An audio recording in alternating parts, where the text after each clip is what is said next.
એટલે એવા પરબ્રહ્મ પરમાત્મા જ્યારે જતા હોય છે ત્યારે બધાના હૃદયમાં સન્નાટો છવાઈ ગયો છે. અશ્રુ ભીની આંખોએ ભગવાનને વિદાય આપતા હોય છે ને ભગવાન જ્યાં રથ ઉપર બેસ્યા જ હોય છે ત્યાં તો ત્રાહિમામ ત્રાહિમામ કરતી કરતી ઉત્તરા દોડી અને ભગવાન પાસે આવે છે. પાહી પાહી મહાયોગીન દેવ દેવ જગતપતે તાંત્વં તદ્ભયં પશ્ચે યત્ર મૃત્યુ પરસ્પરમ.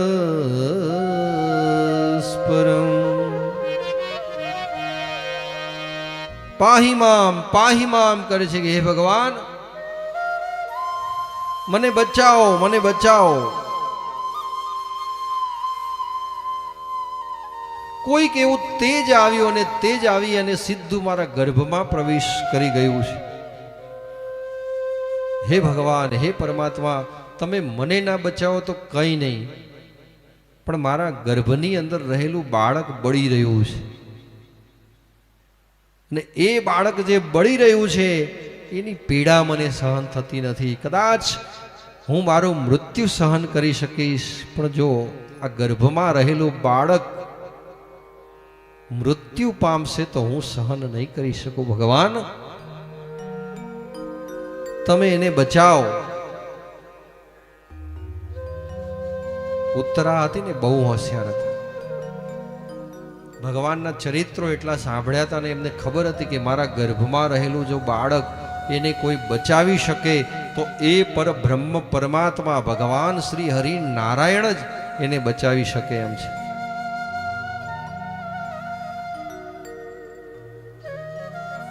અને હોશિયાર કેમ ના હોય? તો આપણે ગુજરાતની દીકરી છે ભાઈ, હોશિયાર જ હોય. ને પરીક્ષિત જેની કથા સાંભળવા બેઠા છે એ કોણ? તો આપણો ગુજરાતનો ભાણિયો છે. ઉત્તરાની માતા, પરીક્ષિતની માતા કોણ? ઉત્તરા. તો ઉત્તરા કોની દીકરી હતી? વિરાટ નરેશની. અને વિરાટ નરેશ એટલે અત્યારનું હાલનું અત્યારે આપણે ધોળકા જે કહીએ એ વિરાટ રાજ્ય હતું. એ વિરાટ નરેશની પુત્રી એટલે ઉત્તરા. અને એ ઉત્તરાનો પુત્ર પરીક્ષિત એટલે થયો કે નહીં આપણો ગુજરાતનો ભાણિયો. તો અત્યારે આખું ભારતમાં અત્યારથી થોડું આપણું રાજ્ય ચાલે છે ગુજરાતનું. આ તો દ્વાપર યુગથી ચાલતું આવ્યું છે. દ્વાપર યુગથી રાજ્ય ચાલે છે. એટલે એ ઉત્તરા છે એને ખબર હતી કે જો મારા પુત્રને મને કોઈ બચાવી શકે તો એ પરબ્રહ્મ પરમાત્મા જ બચાવી શકે. અને પાંડવોને ઓળખી ગઈ છે કે કદાચ મારા ગર્ભની અંદર જો આ સંતાન મૃત્યુ પામે ને તો પણ પાંડવો ભગવાન પાસે કંઈ માંગશે નહીં.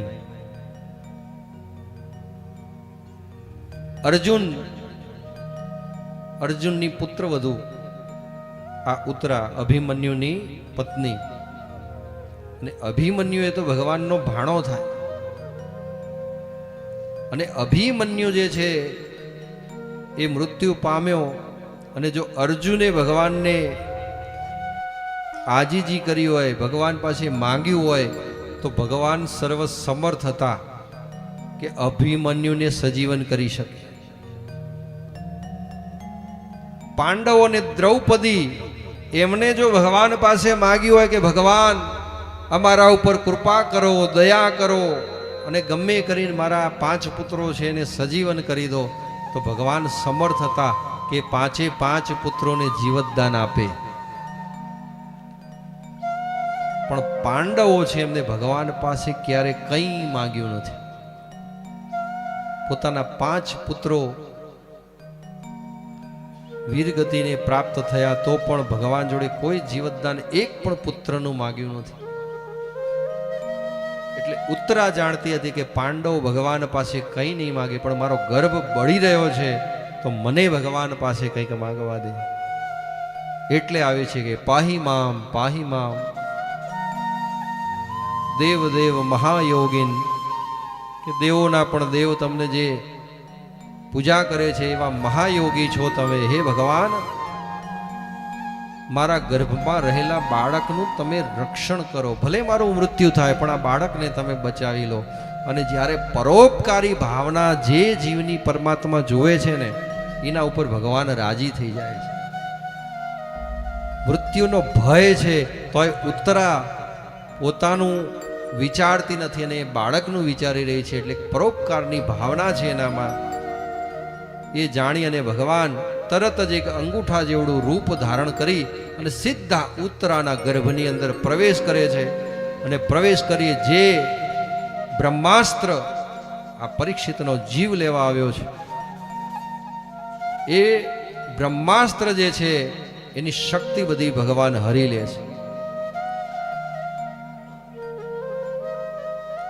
બ્રહ્માસ્ત્રએ પરીક્ષિતને અસર કરી છે અને ગર્ભની અંદર પરીક્ષિતનું મૃત્યુ થયું છે, પણ ભગવાન એને ગર્ભની અંદર જ જીવતદાન આપી દે છે. પરીક્ષિતના મસ્તક ઉપર હાથ મૂકીને કહે છે, બેટા પરીક્ષિત, ઓ બેટા પરીક્ષિત, જાગો બેટા પરીક્ષિત. અને એ માતાના ગર્ભની અંદર જ પોતાની આંખો ખોલે છે અને પરબ્રહ્મ પરમાત્મા ભગવાન શ્રી હરિ નારાયણ, જેમને પીળું પિતાંબર પહેર્યું છે, વાકડિયા વાળ છે, સુવર્ણનો રત્ન જડિત મુગટ છે, એક હાથની અંદર શંખ, બીજા હાથની અંદર ચક્ર, ત્રીજા હાથની અંદર ગદા અને ચોથા હાથની અંદર પદ્મ ધારણ કરેલું છે, એવા પરબ્રહ્મ પરમાત્મા ભગવાન શ્રી હરિ નારાયણ કે જે ગળાની અંદર વનમાળા પહેરેલી છે, એવા પરબ્રહ્મ પરમાત્માના દર્શન પરીક્ષિત માતાના ગર્ભમાં જ કરી લે છે.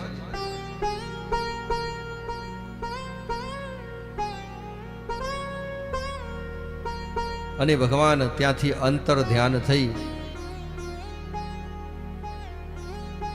અને ભગવાન શ્રી કૃષ્ણ છે એ કૃષ્ણ ધ્યાનસ્થ અવસ્થામાંથી બહાર આવે છે અને ત્યાં ઉત્તરાના ગર્ભનું રક્ષણ થઈ જાય છે. આ બાજુ 5 બાણો જે પાંડવ તરફ આવતા હોય છે એ બાણોનું પણ બાણોથી પણ ભગવાન આ પાંડવોનું રક્ષણ કરે છે.